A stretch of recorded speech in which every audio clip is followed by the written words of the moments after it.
สวัสดีผู้ฟังทุกท่านยินดีต้อนรับเข้าสู่ช่องมหาสัจจรรย์แห่งกรรมมิราเคิลรีดดวงตกในทางพุทธศาสนาเป็นเรื่องที่วิบากกรรมเก่ากำลังตามมาทันพร้อมที่จะเล่นงานคนคนนั้นและเป็นการวัดใจว่าคนคนนั้นจะทำกรรมอะไรอีกบางคนดวงตกถึงขีดสุดหมายหัวว่าต้องการเอาชีวิตเวลาที่ดวงตกมากๆวิบากกรรมต่างๆจะวิ่งเข้าหาตัวคนนั้นทุกๆวิถีทาง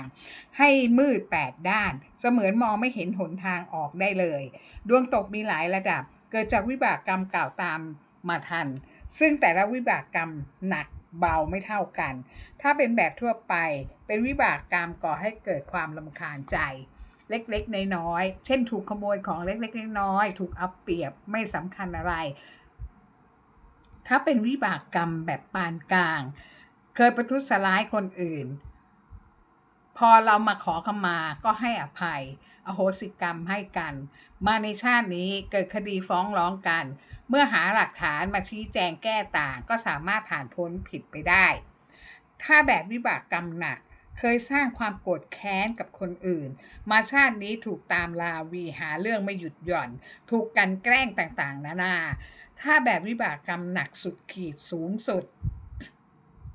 เคยฆ่าเขาตายโกงทรัพย์สินจนล้มละลาย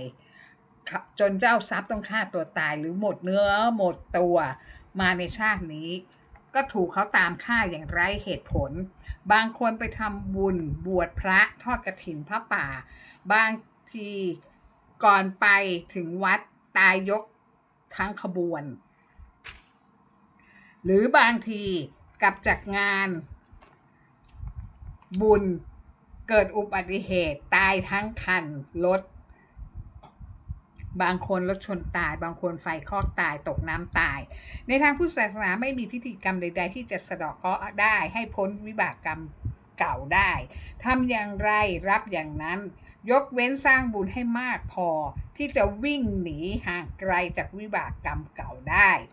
1. การสร้างบุญภายในรักษามโนกรรมให้มีจิตสะอาดไม่โกรธแค้นมีแต่ใจที่อโหสิกรรมมันสวดมนต์ภาวนานั่งสมาธิยกระดับจิตให้รู้จักคำว่าปล่อยวางไม่ยึดติดรู้ว่าชีวิตคนทุกคนเกิดมาต้องตายหลีกเลี่ยงไม่ได้ตายช้าตายเร็วตายแบบไหนก็คือต้องตาย 2. สร้างบุญภายนอกให้ทานอ่อนน้อมถ่อมตนมีจิตอาสาชวนผู้อื่นสร้างความดีอนุโมทนาบุญฟังธรรมแสดงธรรมทำความเห็นให้ถูกต้องตามทำนองคลองธรรมเรื่องที่1มีสองสาวเป็นเพื่อนรักกันมา20กว่าปีโดยทั้งคู่ชวนกันหุ้นขายก๋วยเตี๋ยวข้างโรงงานแห่งหนึ่ง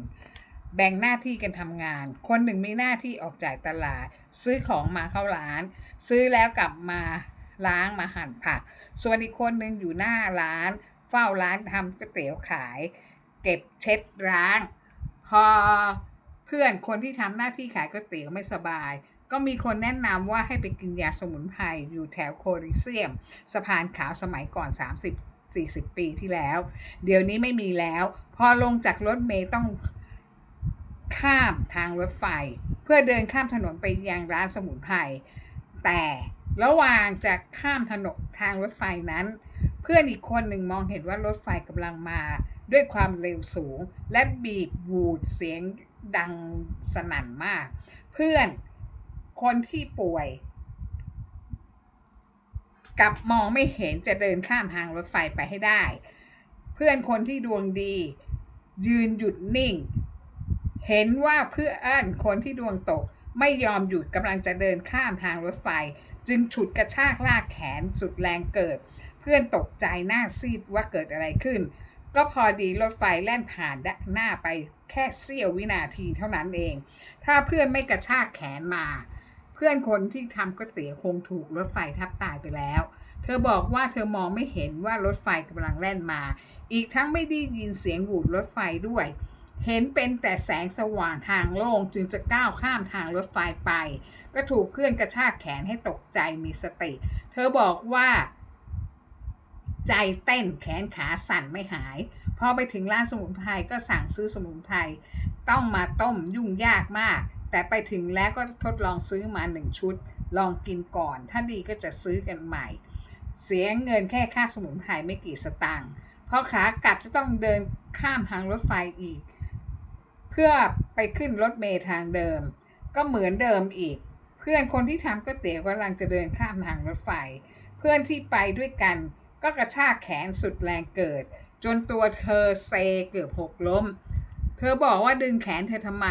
เพื่อนบอกไม่เห็นเหรอรถไฟกำลังแล่นผ่านหน้าไปเสี้ยววินาทีนี้เปิดเสียงหวูดรถไฟดังสนั่นขนาดนั้นทำไมไม่หยุดรอให้รถไฟแล่นไปก่อน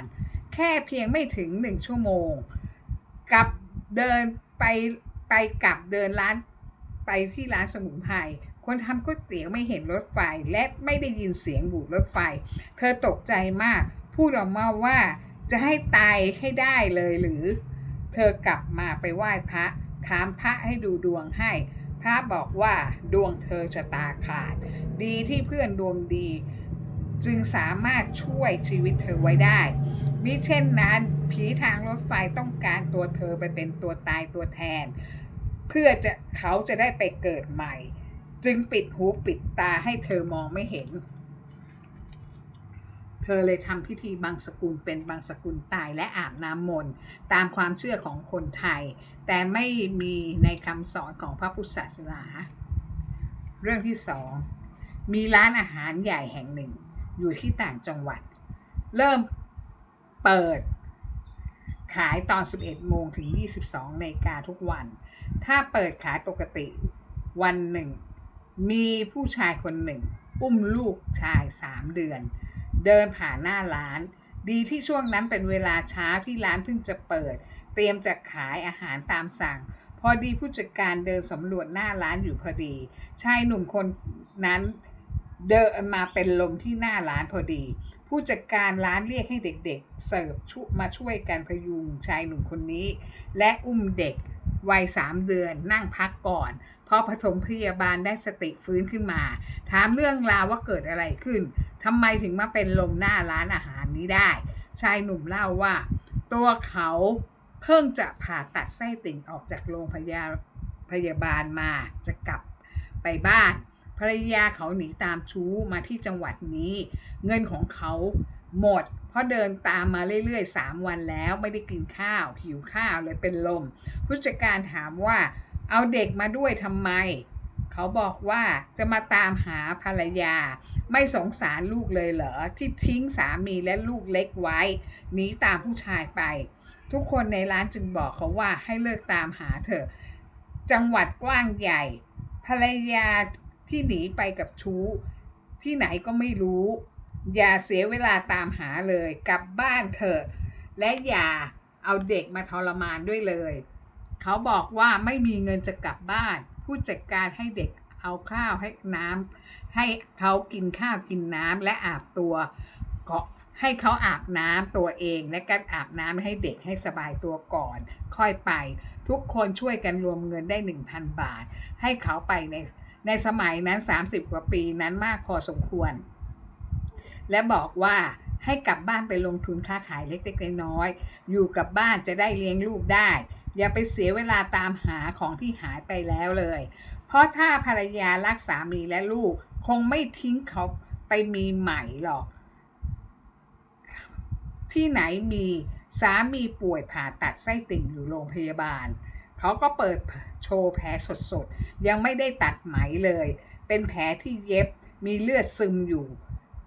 ผู้จัดการเลยซื้อยาและทำแผลให้ชั่วคราวพาเขาไปขึ้นรถบขส.กลับต่างจังหวัดเขาซาบซึ้งน้ำตาไหลร้องไห้แบบไม่อายใครเขาบอกว่าตลอด3 วันเดินทางมาขอข้าวขอน้ำไม่มีใครให้กินเลยหาว่าเขาโกหกมีที่นี่มีน้ำใจดีให้ชีวิตใหม่กับเขาถ้าไม่ช่วยเขาอาจเป็นลมตายไปแล้วก็ได้ขอบคุณขอบคุณขอบคุณทุกคนบอกให้เขาตั้งสติดีๆคิดถึงลูกยังเล็กไม่มีใครดูแลถ้าเขาเป็นอะไรไปซะอีกคนหนึ่งใครจะเป็นหลักให้ลูกเขาลูกจะอยู่ได้อย่างไรเขาบอกครับผมจะกลับไปเริ่มต้นชีวิตใหม่ขอบคุณทุกคนบางครั้งคนเราเห็นคนลำบากอยู่ต่อหน้าจะไม่มีจิตเมตตาช่วยเหลือได้หรือ คนสมัยนี้ สวัสดีค่ะ